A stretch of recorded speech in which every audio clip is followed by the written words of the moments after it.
parle d'un micro parce que là, personne ne t'entend. T'étais venu au Téléthon il y a 3 ans, on était venu au Téléthon. Je me rappelle, oui, qu'il y avait des fêtes 500. Et j'avais pas mal tourné d'ailleurs, non? C'est ça, on a tourné presque toute la journée. Ouais. Regardez. Ouais. Bon, on vous a pas vu la dernière fois là. On fait en fonction de ce qu'on peut, Voilà. au moment, l'instant. Alors, l'idée tout à l'heure, on avait une Fiat 500 d'époque, de 1972, et l'idée c'était de les mettre face à face pour voir l'évolution. Puis voilà. Le problème, c'est qu'il a eu un contretemps, on l'a appelé en urgence, il a dû partir. Dommage, bon, on va faire ça. Il faut rappeler qu'on va revenir à la Fiat 500 originale. La Fiat 500 originale, elle est sortie en quelle année? On va voir si Panac ont un peu de... 2003, Non, je parle de la Fiat 500. La vraie. Ah, les petites de l'époque. Oui. 1975.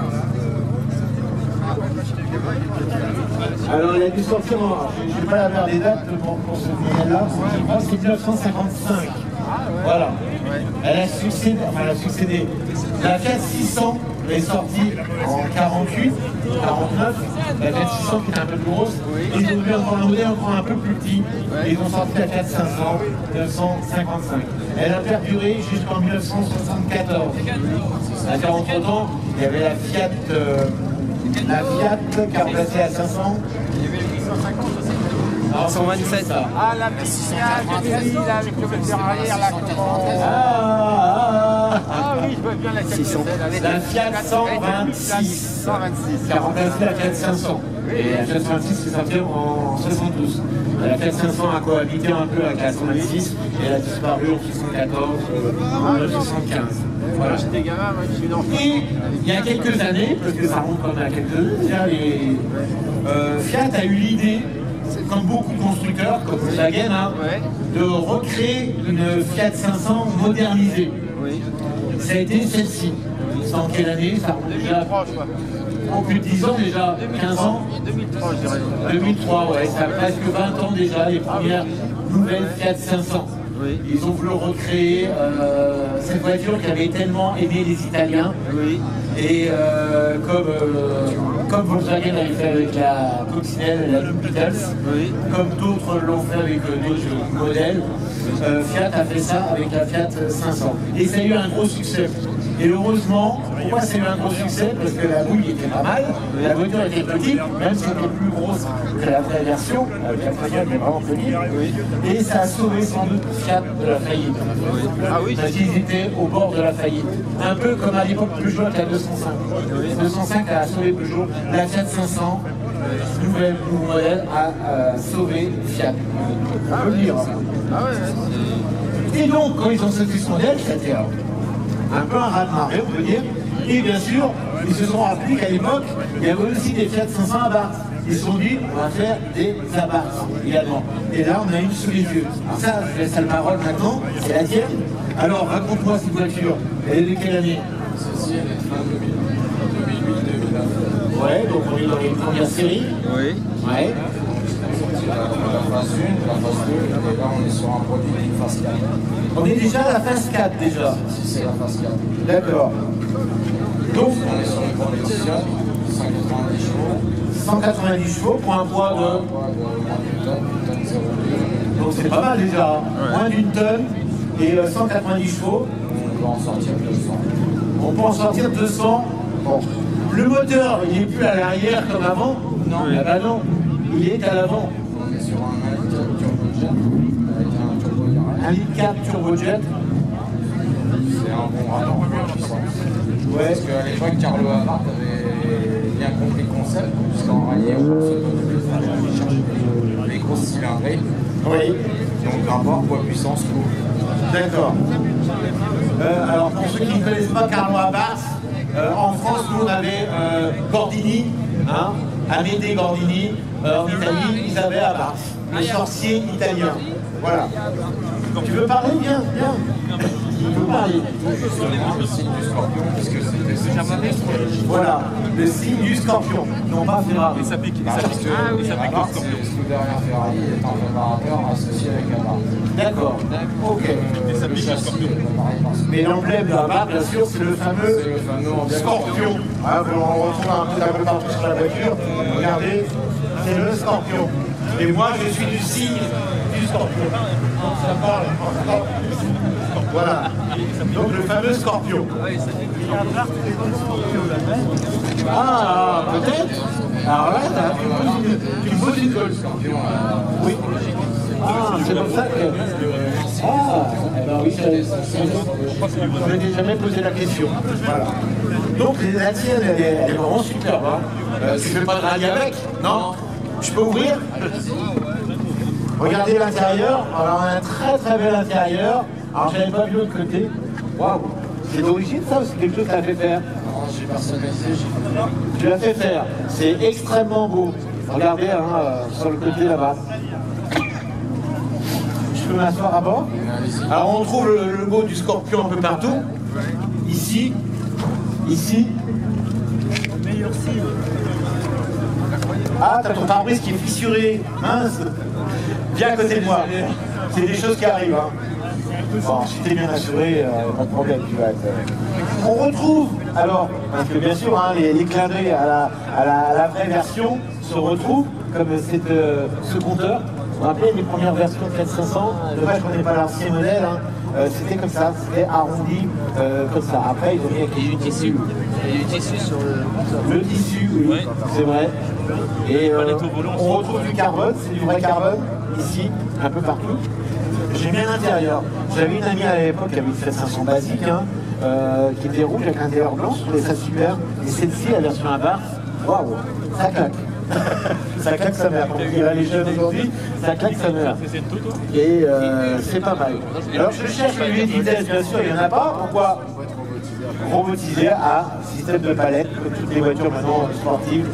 Hein, ça existe depuis pas mal d'années maintenant. On a le contour, c'est marrant le contour. Hein. Il est là, regardez, il est comme s'il avait été rajouté.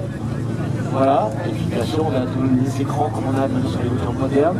Et j'aime bien l'ambiance à bord, qui est assez sympa. On a un petit toit ouvrant qui est sympa.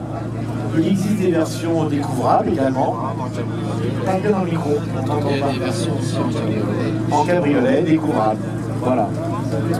Aujourd'hui, ça vous convient une voiture comme ça? Elle date de 2008, tu disais, la cote de cette voiture. J'ai aucune idée. On est sur un produit dans les 22 000 aujourd'hui en occasion. 22 000 en occasion. Après, ça dépend du kilométrage, bien sûr. C'est dans le plus cher. D'accord. Tu l'as depuis combien de temps cette voiture? 3-4 ans. Tu prends du plaisir avec? Tous les jours? On achète ce genre de voiture, pourquoi? Il y avait quelque chose qui t'a guidé? Pour la frime. Non, non.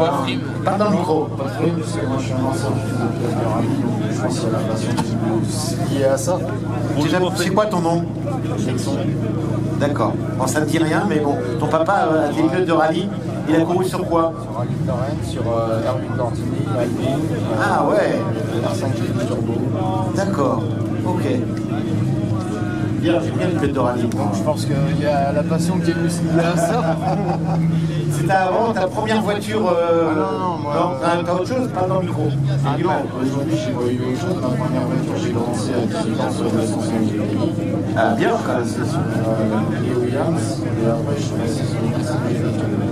C'est rare d'être aussi jeune de passer sur des voitures comme ça. Moi, quand j'avais ton âge, j'avais pas les moyens. Tant mieux pour toi. Et aujourd'hui, t'as ça. D'accord.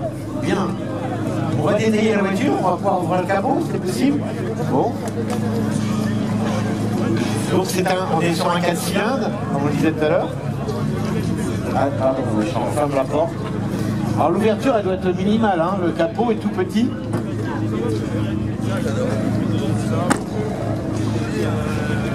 Ah là, elle a un look cette voiture, hein. Franchement, elle a un look. Il n'y a pas de souci là-dessus.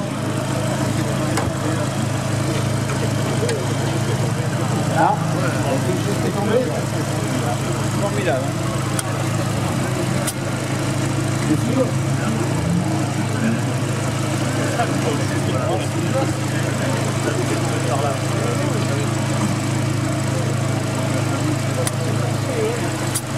Alors le moteur, c'est vrai, pour faire une intervention dessus, c'est très très compliqué. Faut le sortir. Ouais, faut le sortir exactement. Parce que vous avez vu l'ouverture du capot, et ben voilà, le moteur est plus gros que l'ouverture du capot. Hein. Même si c'est un petit 4 cylindres, quand même. Il n'y a pas trop chaud là à l'intérieur? Non, la température reste. Non, ça va. Ah, ouais. Alors ce moteur-là, il y a un turbo dessus. Oui. Il y a un turbo, on le voit très bien ici. Si le monde, alors qu'il est apparent. Vous voyez le turbo ici avec la soupape ici de décharge. Et là, il y a un filtre à air type compétition qui rentre tout juste. Hein. Tout est compact, exactement. Combien de chevaux tu m'as dit tout à l'heure? 190? Pas jusqu'à 200 même. Ouais. Et donc tu te fais plaisir sur la route ou tu fais un peu de circuit quand même? Non, on va éviter maintenant. Ah bon? Pourquoi? Sur des grosses réparations, il y a quelques jours. Ah d'accord. Mais sur un circuit, tu vas te faire plaisir. Mais sur une voiture, parce que plus l'empattement très court, ça doit être assez jouissif quand même. Elle est vraiment magnifique. Comment vous la trouvez? Ah, ils sont venus, alors, vous êtes venus, c'est un club? Elle est belle. On a un club là-bas, sur la région. Sur la région, Donc 200 et quelques membres. combien? 200 et quelques membres. 200 et quelques membres. Il est basé où exactement? Alors, moi je suis de la région de Saint-Malo. De Saint-Malo? C'est sur Saint-Malo. D'accord. T'es venu de Saint-Malo là? D'accord. C'est un club avec un président ou c'est juste un... Non, c'est juste un club de passionnés d'automobile. Ouais. On cherche pas de venir. Ouais. Ils se retrouvent comme ça. D'accord. Ce sont des habitants. Ah bien sûr, ce n'est que les abasses. Les autres 500, ce n'est que les abasses. Bah, Dieu l'histoire à part. L'histoire. Si je peux avoir de l'ancienne dans le club, ça sera encore même mieux. C'est notre philosophie, on va dire. Je pense pas que... C'est l'histoire, c'est l'histoire aujourd'hui. C'est pour ça que j'ai rien voulu les mettre face à face, ça n'a pas été possible. C'est bien dommage. Comment on a trouvé cette voiture? Elle a du cachet. Hein, comme je disais, regardez, on va faire le tour de cette voiture. Viens avec moi. Elle est très profilée, regardez, il y a plein de détails quand même, les bas de caisse. Elle est très surbaissée. Et franchement, elle a un look superbe. Elle a vraiment un look superbe. Ça aussi, j'aime bien. Bon, les places à l'arrière, ça va être compliqué. Faut pas être grand. Faut pas être grand. C'est bien pour des enfants et encore, voilà. C'est juste ça. Ouais. C'est juste superbe. Vraiment, elle est superbe. Et votre club s'appelle comment exactement? C'est juste le club? Le club, D'accord. Donc si vous avez une abarque, jamais peut-être, et que vous voulez rejoindre ce club, il n'y a pas de problème. Regardez, c'est marqué sur les côtés. J'aime bien aussi les petites bavettes à l'arrière à barre. Franchement, le petit diffuseur également à l'arrière. Comment vous la trouvez, cette voiture? Elle est mignonne, non? Je t'entends pas, hein? Je vais te laisser, je te remercie à présenter cette voiture. Ça n'a pas été trop dur, ça va, je t'ai pas trop embêté. Bon, je tiens à remercier tous les équipes de la 35 pour votre accueil, chaleureux comme à chaque fois. c'est gentil à toi. Donc ça sera avec grand plaisir de revenir. Voilà, vous êtes les bienvenus ici. Bah, merci. Je pense que le club aussi vous remercie.